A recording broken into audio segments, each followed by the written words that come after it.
Desde que se entendia por gente, ele carregava uma certeza, a de que o mundo, de alguma forma, girava ao seu redor. Tudo, absolutamente tudo, tinha que ser do seu jeito. As regras, as conversas, os planos, a vida.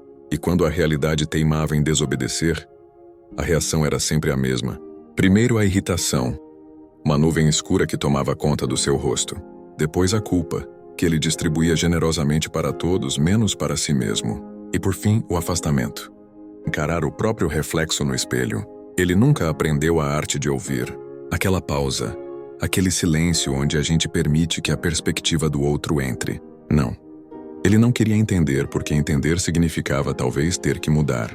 E mudar era um esforço que ele não estava disposto a fazer. Maturidade para ele era só uma palavra. Uma palavra bonita, que os adultos usavam em discursos sérios, mas que na prática não significava nada.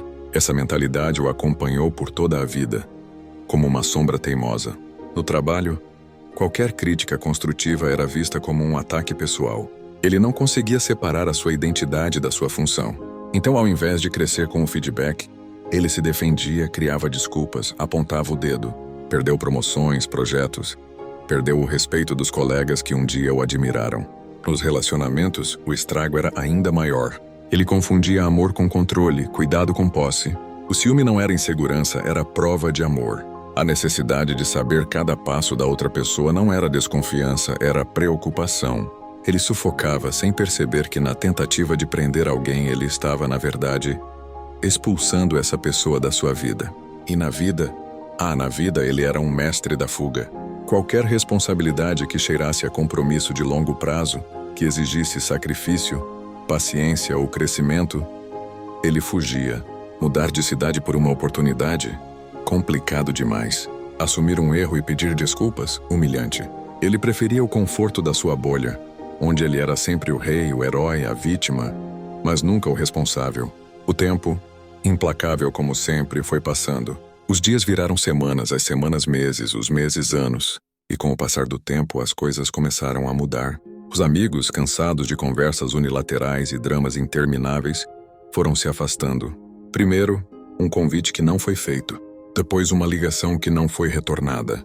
Até que o silêncio se tornou a nova norma. As oportunidades de trabalho que antes batiam à sua porta pararam de aparecer. Ninguém queria apostar em alguém que não sabia trabalhar em equipe, que não sabia evoluir. Mas na sua cabeça a narrativa continuava a mesma. A culpa não era dele. Os amigos eram ingratos.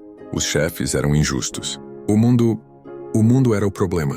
Todos estavam errados, menos ele. Até que um dia, o silêncio se tornou ensurdecedor demais para ser ignorado. Foi numa tarde de domingo fria e cinzenta. Ele olhou para o celular. Nenhuma mensagem. Olhou para a agenda.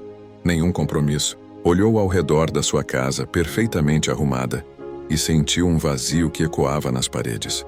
Foi então que ele percebeu. Estava sozinho, e a ficha caiu com o peso de uma vida inteira.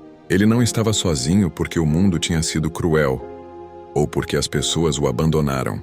Ele estava sozinho porque a sua própria imaturidade construiu, tijolo por tijolo, a prisão em que ele agora vivia. Ele era o arquiteto da sua própria solidão. E essa é a verdade mais dura sobre a falta de maturidade. Ela não é uma explosão que destrói tudo de uma vez. Não, ela é como uma infiltração silenciosa. Vai corroendo aos poucos, dia após dia. Corrói as amizades, transforma a confiança em pó. Corrói os sonhos. Substitui a ambição por desculpas. Corrói a sua paz interior. Até que tudo que resta é um eco de ressentimento e arrependimento. E quando a vida finalmente apresenta a conta, quando você percebe o rastro de ruínas que deixou para trás, o preço já foi pago.